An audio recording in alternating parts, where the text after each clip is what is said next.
Hello and welcome back to another episode of The Groom's Perspective with your hosts Martha Haring and Katie Mosedale. We're opening the stable door and delving into the highs and lows of the eventing world via Spotify, Apple and all good podcasting platforms. For the video edition, please visit The Groom's Perspective via YouTube or say hello back on our Instagram. But for now, here's this week's episode. Hello and welcome to another episode of The Groom's Perspective with me, Katie. Me, Martha. And this week's special guest, Jeanette Brakewell. Hello. Welcome. Welcome to the podcast that we have blabbed on at you for the last And however told many me weeks. that I'm going to be your very first guest, and yes, so here I am, and I'm really not sure what to expect. Neither are we. Yeah, to be fair, we aren't either. So, you've had a fantastic career, but we want to talk about where it started and kind of how you got here to where you are now, which is a lot of years ago. It was a lot of years ago. Blimey. Where do you want me to start from? Start from the very beginning. From the beginning? Well, yeah. all I can remember is horses, really. I was very fortunate. Parents were fairly horsey. Mum went to Pony Club and rode.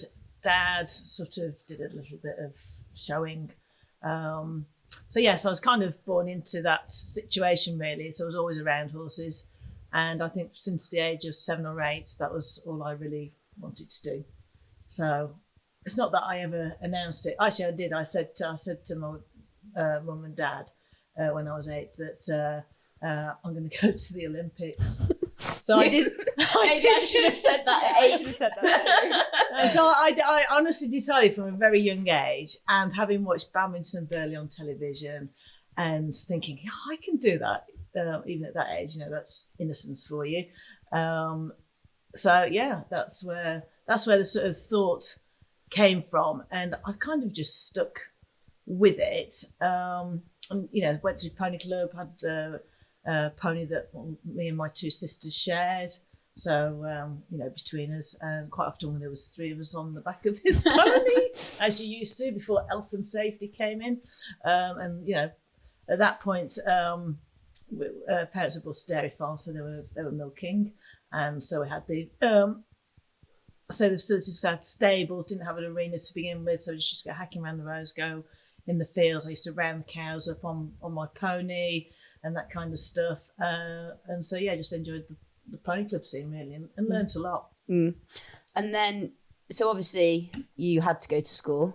Well, did you go to school? Yes. Did you? Yeah. If I didn't catch my bus, I couldn't get to school because my parents were busy milking cows. So did you not catch the bus? I missed it once. To ride? No, I accidentally missed it. I was it. just wasn't the best at getting out of bed in the morning. Nothing's changed. It's not true. I have to.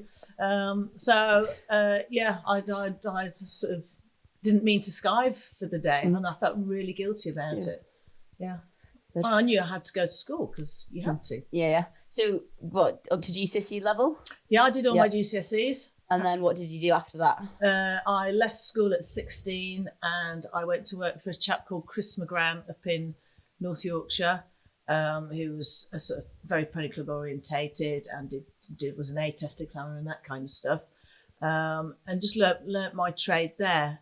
My parents knew him, so they felt that was the best place for me to go to learn my trade and to do my apprenticeship for 4 years unpaid. So did you take a horse with you up there, or did you ride? Yes. No, I took a horse with me. So we'd bought Mum and Dad had bought a horse for me from the next door farmer for, I think, £850. Well, it's quite a few years ago, but even then that was pretty darn cheap actually. When I was 12, so then I took this horse with me, and I'd already started doing bee eventing, and still did pony club with him. Did triathlon. I really enjoyed doing triathlon. I liked the shooting and swimming and riding, not so much the running. That was a real leg burner. so I took a horse with me. And that was part of the package, like take your horse, get training, Yes, and do work for 4 years. The package. I mean, basically, I got so much experience, and because Chris was such a stickler for doing everything correctly and properly, and we didn't used to groom horses, we used to strap horses. And if you say to somebody now, go and strap that horse, they go, what? What are you talking about? And we used to strap them properly. I mean, you two are probably thinking, what? No, that's where you hit that them. No, that's where you hit them, isn't it? What? Well, no, Isn't it? no, Like well, where you like bang, like to build so muscle. you used a wisp type thing, yes. So we used to groom and then do that. So we our learned listeners are definitely properly younger. Yes, they have hoovers to groom horses these days. Well, you can do. They are on the market. you bang them so No, that's how you get your muscles. Chris always said, groom the right side with the right hand, left side with the left hand. Otherwise, you develop one muscle more than the other. Mm-hmm. I have been told that about sweeping the yard, actually. The physio is like, sweep the yard both with sides. your opposite It's hand. very difficult. Yeah, I can't do it. It's very difficult. And if you do that as well, though, it helps keep the brooms from going lopsided. If you go both ways. Shall we try tomorrow? Yeah, we're going to be. No, but you just tell me to get a new one. I don't. Well, maybe. when they're when there's no bristles I'm left saying and that they've could gone. help preserve them. Okay. Sweeping from both sides, Okay. preserve the shoulders and the brooms. Yeah. Yeah. Fine. Let's give it a go. So going back to Chris's then, that's where you learn to do everything properly. And also was given shown how to break horses in, how to lunge horses. I was a crash test dummy more often than not. Chris was very good at handling the horses, teaching me how to handle the horses correctly from the second you go in the stable. You don't let them walk all over you. They have respect for you because you never let them step over the line. And it's not about being harsh with them, but you just set that standard from the beginning. And you've got half a ton of horse in there. If they start to throw their weight around, you can get seriously hurt. So it's just really important to instill those good manners in the horses from the beginning, and they generally respect you very much for it.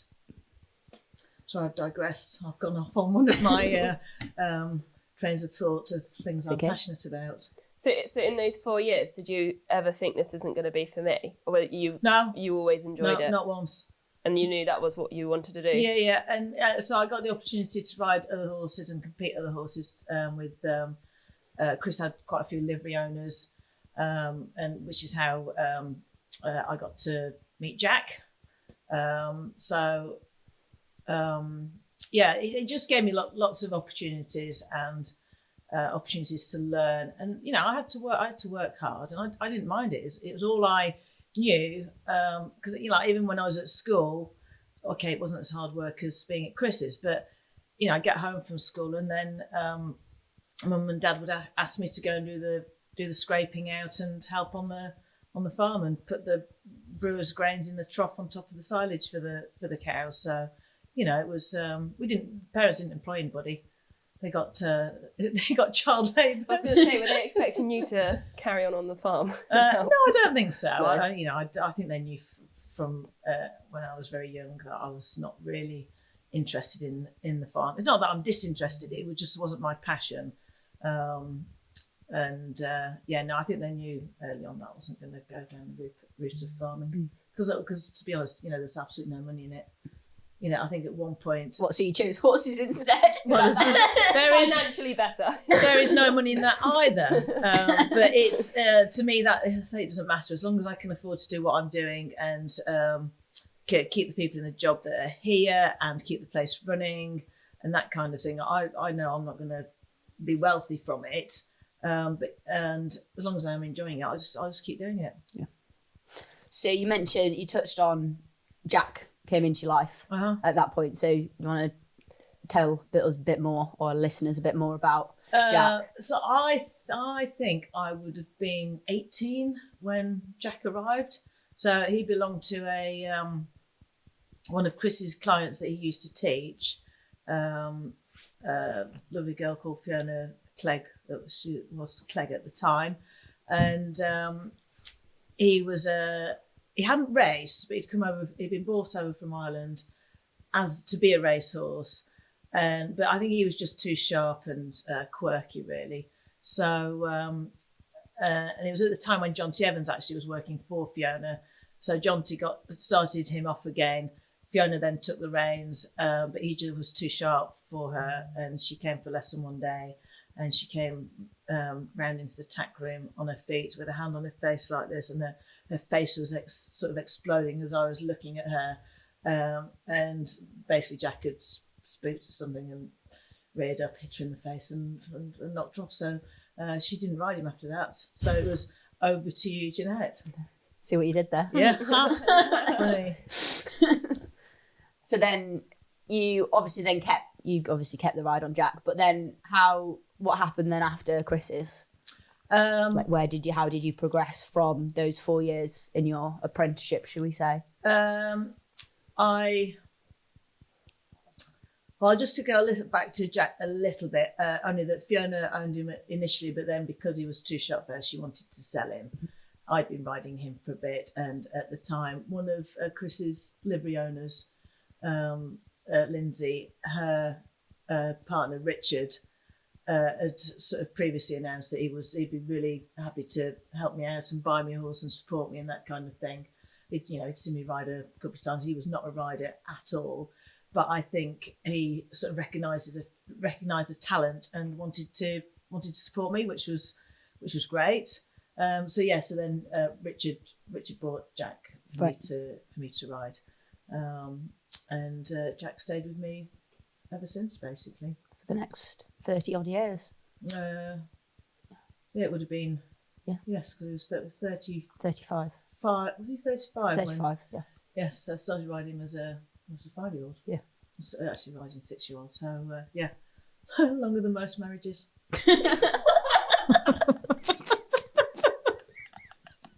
Sorry, I amused myself there. So obviously now Jack's on the scene. Yes, sorry. Speaking about it, I keep when Jack's on the scene, it's like we're talking about a man. Well, he's over there. Oh no, he is in the room. He is in the room. No, I'd like to confirm that we're talking about Jack's ashes in a basket over there. In a basket in the tack room. Yeah. So you had someone supporting you with Jack, and then what happened after Chris's? Where did you go next? Did you set up on your own? I did actually. So I went home. I was there for a year, and it was pretty crap actually.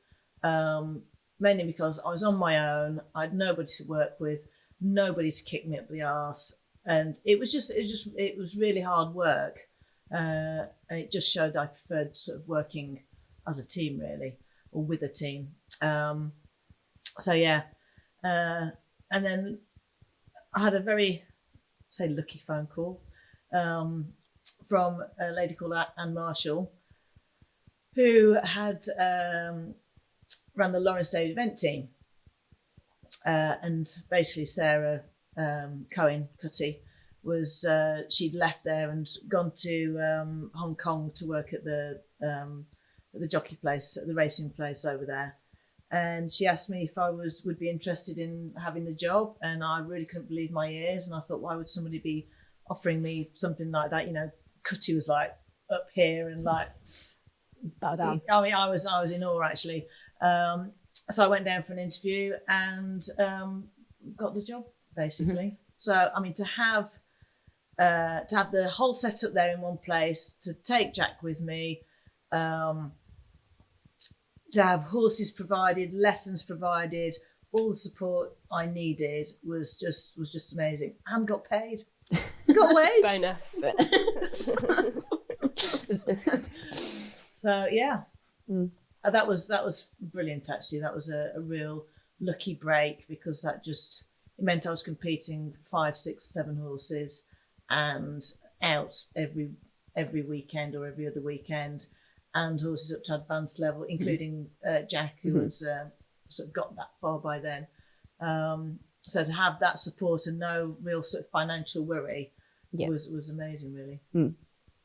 So then when did Jack start to get seen for teams? Was that whilst you were with Anne, or? Yes, it was. So it was my last year I was at Lawrence State event team. So in 98, we'd had a pretty good run around badminton, and I can't remember, finished 16th or something. And I was put on the long list for the Worlds that year.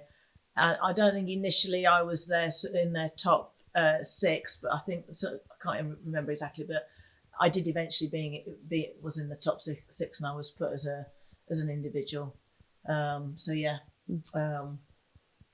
that was our first year at sort of 4-5-star level. I'm still old money, you know. Whenever I think about badminton and Burley, I still think 4-star, and I have to remind myself. Yeah, you got to get with the times. Add on a star. Yeah, well, I'll struggle with that. So that was the first season at 5-star level. Yes. Was then your first championship year? Yes. That's crazy.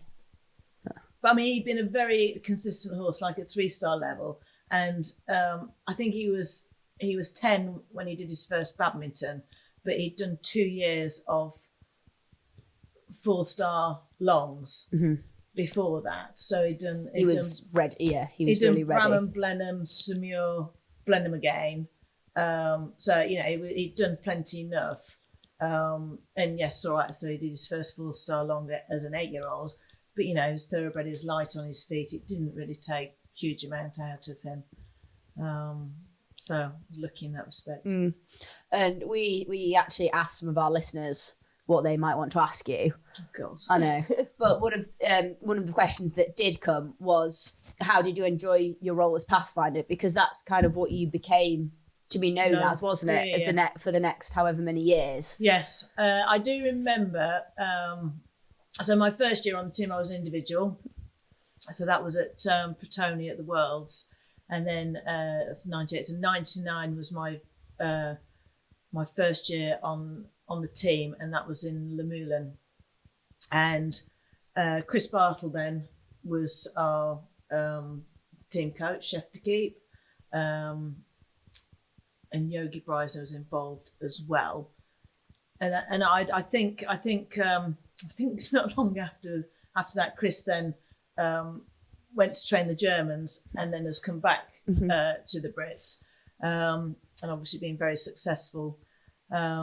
So I'd had a really good run around Burley the week or 2 weeks before on a lovely mare called Melford Bell, who sadly, I think a few weeks after that, she broke her leg in the field. Right. You know, and it just shows how you can be up there 1 minute and, you know, something tragic like that happens the next minute. And I think because I'd had a really good run and everything was going well, and you know, Chris decided to put me as Pathfinder, and I stuck with that role most of the time, apart from the one time at Punchestown, and I fell off. So going first, it did not suit me. I want to go back to being Pathfinder. Yeah, basically. Yeah. So I did do. Yeah. So obviously Jack was,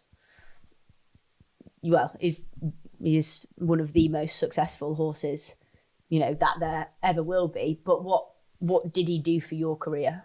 Oh, he put me on the map. Yeah. You know, he was my shop window at the end of the day, and I got more opportunities from that and more rides, and he sort of put me on the map basically, and taught me a lot. Yeah, he was a sharp little bugger. He was to clip even at 30. Oh yes, exactly. You know that. You know, watch those kneecaps. I can't imagine what it would have been like when he was fit. Yeah, no, it's hard work. Yeah, and I had to clip him every time. Yeah, even just trying to handle him out to the field when he was 30, he was fun and games. Yeah, fun and games. And was he a sound horse? Yes. Yeah. No, he was very sound. He was lame twice in his career. Once cracked a splint bone. That was at Blenheim when it was. He'd had a splint forming, I think, but he wasn't lame. But he was a bit sensitive to it, and I think it was a hard year. That year, the ground was hard, and I think just running on the hard ground. I mean, and so he had box rest for 6 weeks, and picked him up and then carried on. And then the other time he was lame was actually the day after we'd won the individual silver medal at the World Equestrian Games in Jerez. So luckily it was after the event had finished. And again, that ground was pretty hard. So we got him back home. So, he'd got all the veterinary care he needed out there. Got him back home and took him down to, I used Rossdale's at the time, took him down to bathe. And he was found to have a tiny little a bone spur underneath his coronet, so on his short pastern. And again, that was just a bit of rest, and then it was fine. So, he was a very tough, sound horse. He was never injected. I think maybe once into his coffin joint, and that was it. I don't think you've never had a horse injected whilst I've been here. No, I mean, I don't know. I just don't do it. No, I don't do it. I kind of feel. I mean, I don't ask people if they do it. Yeah. They either. I'm not a nosy bugger really. I am, but not like that. So yeah, if they're unsound, you need to find out why, and then maybe that might help somehow. It probably would do, but I'm hoping that the way we work the horses, try to work them as correctly as possible, to use their bodies in the correct way, and we've got half decent hills here and the good hacking and what have you, and I don't push them as young horses, so I'm pretty slow at producing my horses, and I'd rather do that and they last longer than show them off as 4 and 5 year olds. I barely ever do the 4-year-old classes. I think I've done it once with a horse that was ready for it. So yeah, and I spent a long time at the same level before I'm really confident with everything, and then I'll go up to the next level. Yeah, I'll push them. And I think we touched on that, didn't we, in a previous episode? I think when saying about them coming out the sales, and thing, and actually how nowadays I think, especially with the prices that young horses can fetch, it's people push them to go to the sales, and obviously if they look really good and impressive at the sales, because they are prepped for the sales, because the better they look and the better they perform, you're gonna get more bidders, and people are in that game to produce horses to sell. The Irish breed a hell of a lot of horses. I personally prefer to start them off myself. I don't do breaking anymore. Too old. Getting too old, and you've got to be doing it the whole. I think you've got to be doing it the whole time to be confident at it. I don't mind holding the horse and doing all the groundwork and then throwing you on. That's fine. But no, I've stopped doing the breakers, and quite a few of the young horses we've got now, we did the breaking. Yeah, I think because they're home. We had a chunk really of homebreds, didn't we? Really, that all came through at the same time. They're all kind of your next generation now, aren't they? They're offspring of your old 5-star mares, and they're coming through nicely. Yep.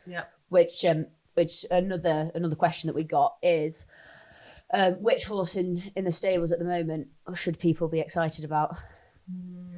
Without mentioning any favourites. Dennis. Yeah, we said that. Yeah, I thought it would be that one. So he's My Forever Blue, who is out of Forever Red, owned by Mark Johnson and Yvonne Mott. Actually, we got Forever Red from Donald Barnwell, who runs the Billy Stud with the funnels. And I think we'd gone down to find a horse, and wanted a bay gelding. Came back with a chestnut mare. She had the sweetest face, and she was just about broken. And it was just really nice, and not a big horse. She'd have been 16 hands, but she went up to 4-star level, so it did Bramham, and she would have gone on and probably stuck at that level. She would have jumped round a 5-star, I think, because she had the heart and she had the jump, but she wouldn't have necessarily gone fast enough to have been competitive.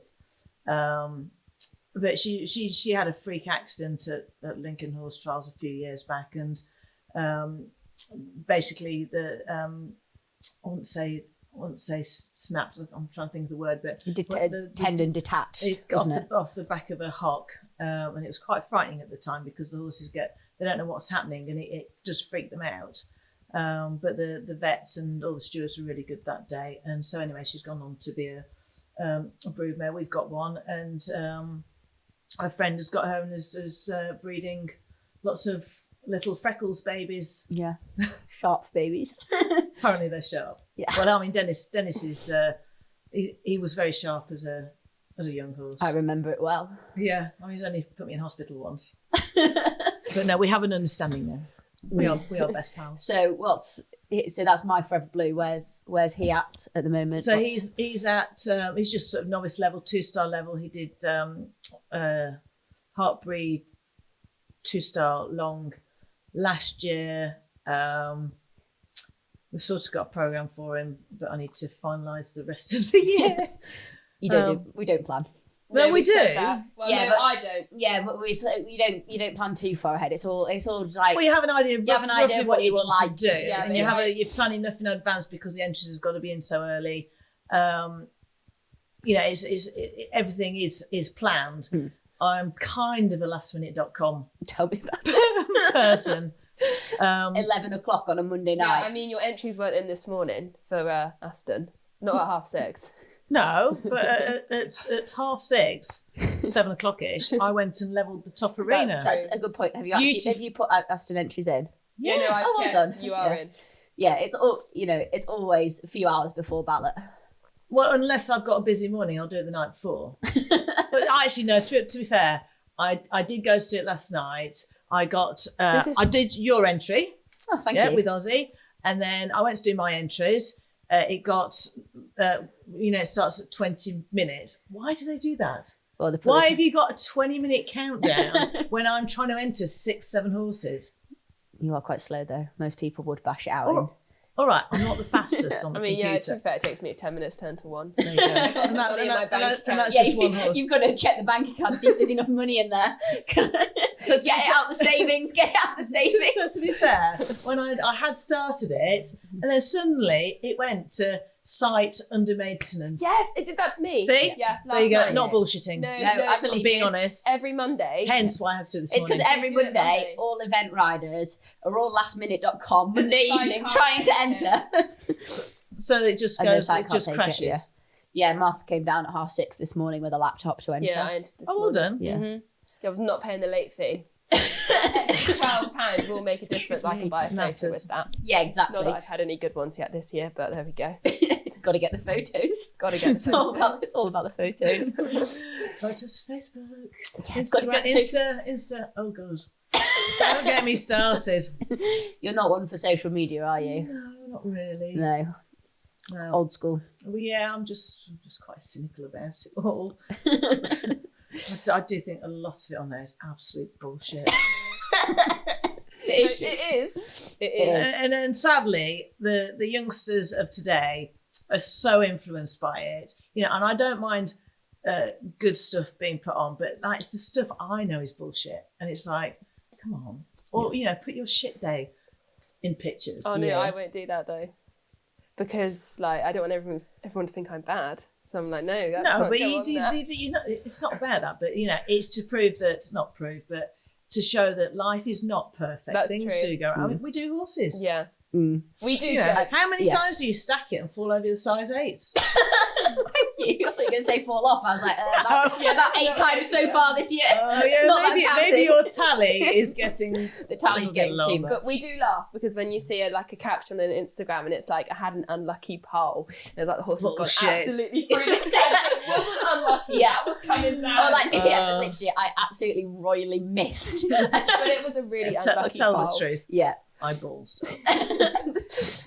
But do you think that actually social media is playing a big part into a lot of reasons, but also a bit why the industry is struggling? Because everything's so glamorized on there. Yeah. And as a young kid, you're seeing this really glamorous world. The video footage that comes out is fantastic, but you're not seeing video footage of the real graft that's going on day in, day out at home. No. I think that's playing a part as to and why. like we can link that back to what we were speaking about earlier about the horses from Ireland in the like go for gold sale, because like that's all on social media now. You know, they put the videos on before they go in the ring, and I don't think that was a thing years ago, was it? And that's probably why they're pushed so much now, because like we're watching that back here.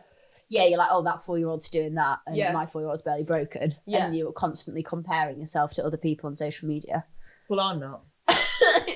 Well, I wish we could I try really hard not to get drawn into it. But there's something that I really admire in you. Because I'm older, and I'm so cynical.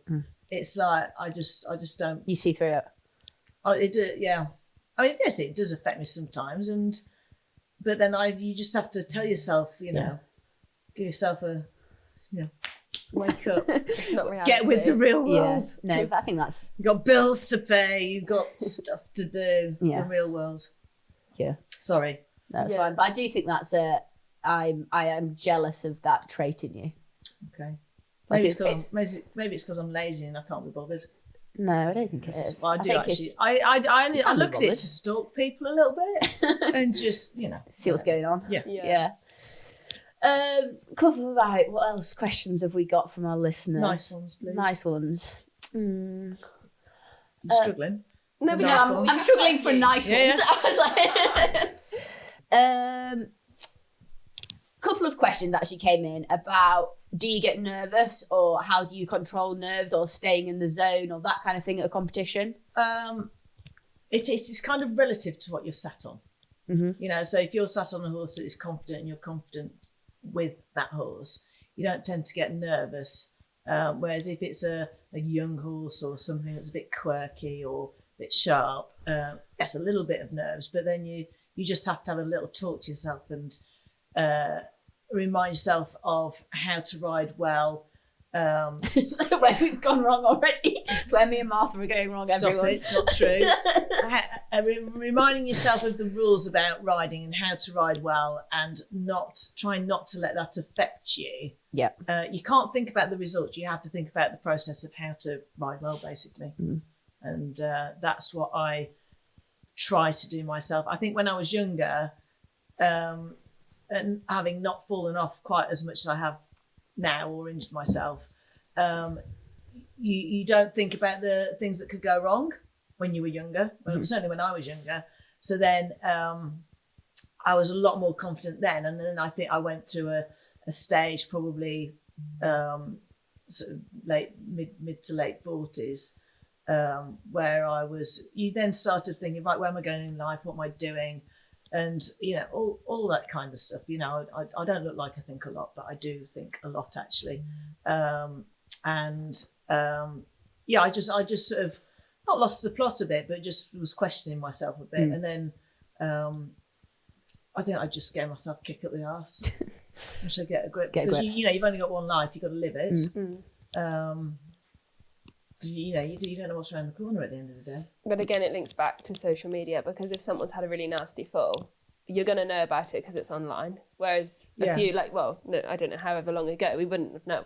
You wouldn't have known unless they were in your circle or in a circle that you knew. Yes. You're not going to know as such. But I think now it's out there and you can see the bad falls. And like, I think it even affects me. Like if someone's had a rotation and I'm like, oh, better not. No, they're that one. They're not very nice to see. And actually,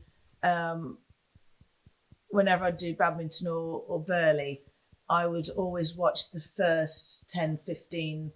You know, if I was drawn a bit later on, I'd watch the first lot of good riders, because usually you're good riders at the beginning because they usually got two horses. Yeah. And watch them go around and say, yeah, that's how I envisaged it in my mind. That's possible, and just have that image in your mind. And it's usually the middle lot. There's usually a little bit of carnage. Best not to watch that. Go away with good feelings, and then just go and ride the course in your mind, and just keep that with you before you set off. Really, just kind of stick to your own plan. Yeah. I mean, you've got to be sort of fairly strong-minded about not letting things bother you. But I have to say, you know, all the riders, I don't think there's any rider you wouldn't go up to and say, how did that ride? Yeah. Do you get what I mean? Yeah, everybody's happy to share information because we're all about what's best for the horse at the end of the day. Yeah, it's always a bit like it is always even at our level. I always think it's a really good community, and you can ask anyone anything, and everyone. It's like, yes, you're competing against each other, but you're all trying to compete against like the course or that kind of thing. And I would say that for anyone who's like wanting to get into the sport and that kind of thing, like, yes, it can seem quite elitist, but even the most elite within the sport are also really willing to help you. Yeah, no, definitely. I think that's what agree with that. I'm trying to say. Yeah, and like what we touched on in our first episode about like warming up with Olympic riders or like riders at 5-star level, it's really crazy that we can do that. Like that they're in our section. Yeah. And like there's no other sport where you compete against someone that is at the top. Yeah, no, absolutely. Was at the top. What it's all about is it's the level of the horse, isn't it? They've got to start at that level before they can build up. Right, what's your next juicy question? The next juicy question. What's the largest challenge you've overcome? You asked for it. Putting you on the spot now. Yeah. Is it based around largest challenge I've ever overcome? Open to interpretation. Speechless. I've never overcome any challenges. No, I have. I mean, I can't pinpoint any. Because I can't remember. But it's the concussions. I mean, I've been broken a few times, but shit happens basically. Yeah. And you can't, once it's happened, you can't do anything about it. You just got to stay in hospital for a couple of days, enjoy the rest, have a 5-day holiday in Derby. Yes. Have a good sleep for a few days. Yeah. Wait till you only do as much as you can. That is very rich coming from you. Literally come out of hospital, you're now waddling to top school with me riding, sit yourself down for the day, and I'm like, aren't you meant to be on bed rest? So on crutches? Yeah. Okay. So. I'm sure I will use the quad bike. Yeah, exactly. And then just, I'm like, oh, you're not meant to be on bed rest. And you're like, no, I'm fine, I'm ready. But I can't just sit on my arse all day. That'd be boring. Really useful. Such a rider. Yeah. So what's the challenge? Well, I mean, I don't think I've had any real bad challenges to overcome. I think I've been, fortunate. So I always think about people that are worse off than me, and so as I'm doing all right. Yeah. Yes. Good. I'm doing all right. Yeah. And what's it like in terms of challenge wise? What's it like? Obviously, the riding's the great bit. That's what you enjoy. But then you've got business to run. Yeah, I'm not very good at. Well, I'm not very good at it. I'm. Oh God. So that is quite a big challenge. Because the getting on the horse and doing the riding is what you like. That's the bit I really enjoy and just want to focus on. But yes, I've got to send my invoice out each month. I've got a pretty good PA here. Thank you very much. When I forget things. If anyone else would like a PA, I'm available. If my career doesn't take off, you can go into personal assistance. Great idea. Hopefully the podcast takes off though, so I don't have to do that. You actually do a lot of organising for me, like days off for people, holidays for people, because people would put things in front of me and I would not be able to. I sort of could compute it, but your brain works way better than mine because you're quite a lot younger. So yes, you handle that side and the social media side of it, and do a great job. Thanks. So, but yes, I do all my invoices. I like to know what I've got in the bank. I pay you guys. So I run that side of it. I do my accounting on Xero. And share it with my accountants before end of tax year, before the end. Well, you've got to pay tax at the end of January, so I share it. Paul has access to it, so he deals with that. Because I wouldn't have a clue, basically. And we were touching on this in a previous episode.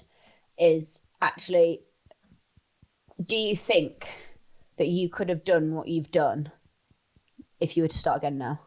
Like with how the times have changed? No, probably not. But then I wouldn't know where I'm starting from. Yeah. Does that make sense? Yeah, so I appreciate it. It's difficult. It's tougher these days. I mean, it's so expensive. Unless you've got serious backing. How do you promote yourself unless you've already got 2 or 3 horses to say this is me? It is really tough. And along the way, I had some serious leg ups from people like after I'd got sacked via fax.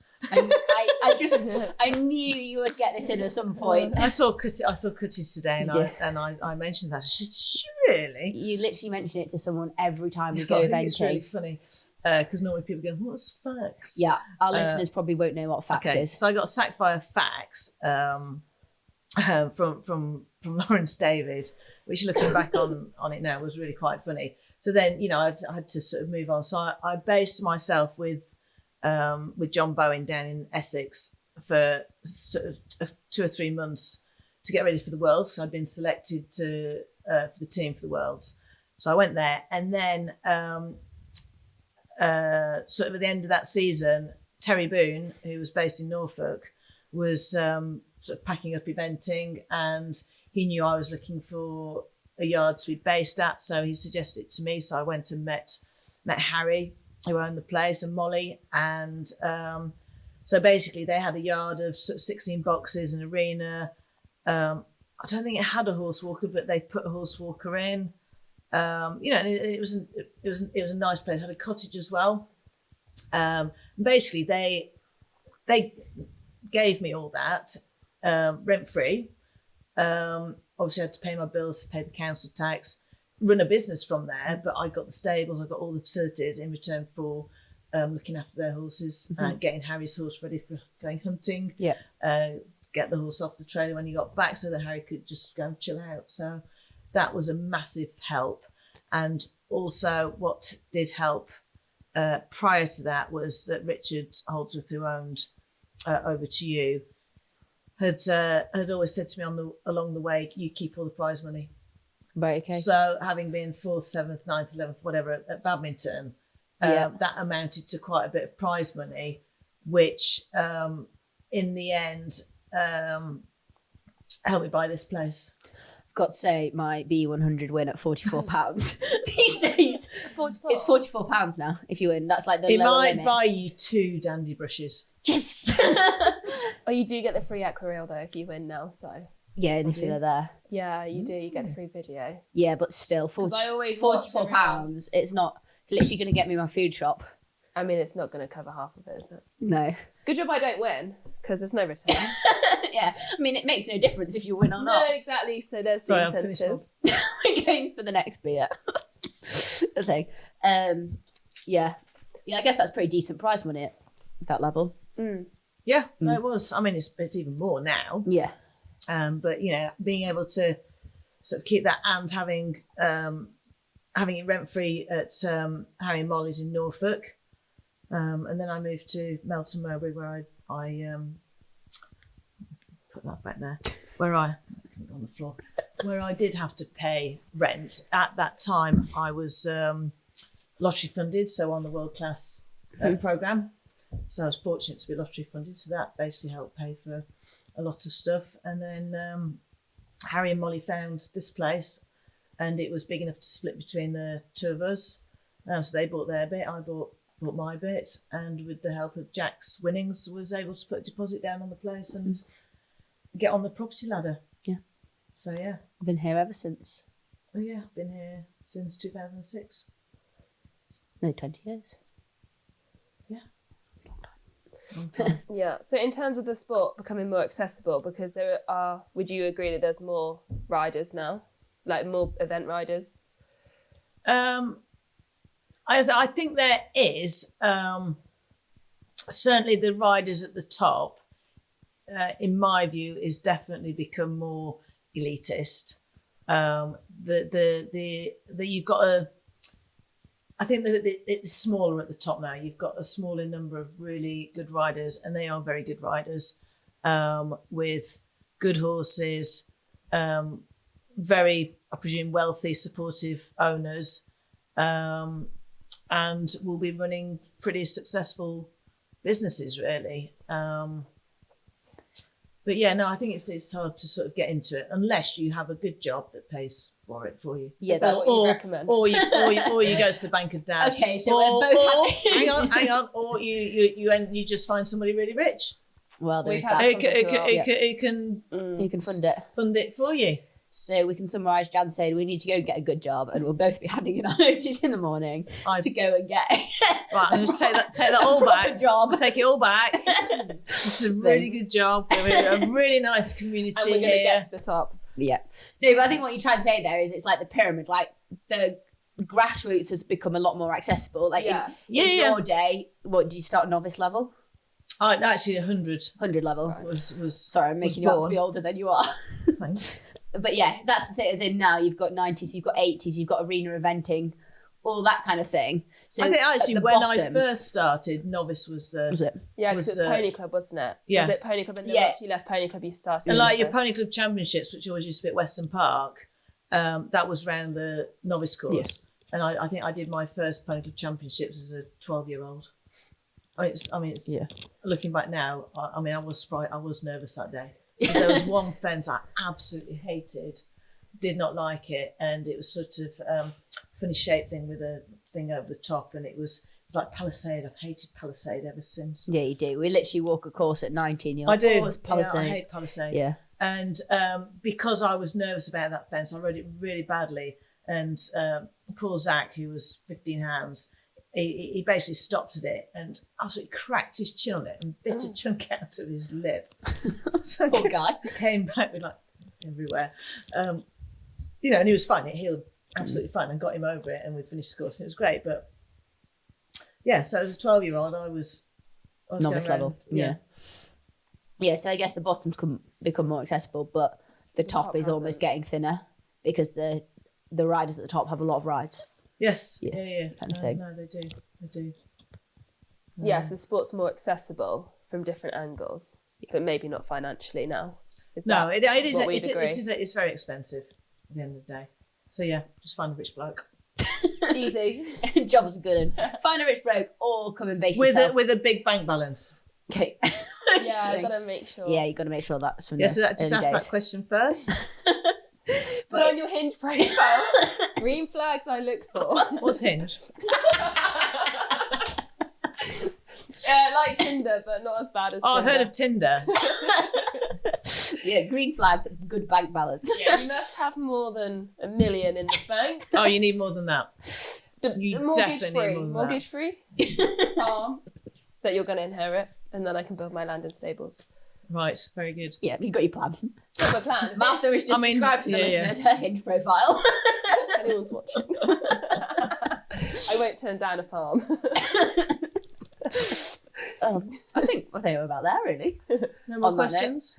Well, do you have anything else you'd like to say?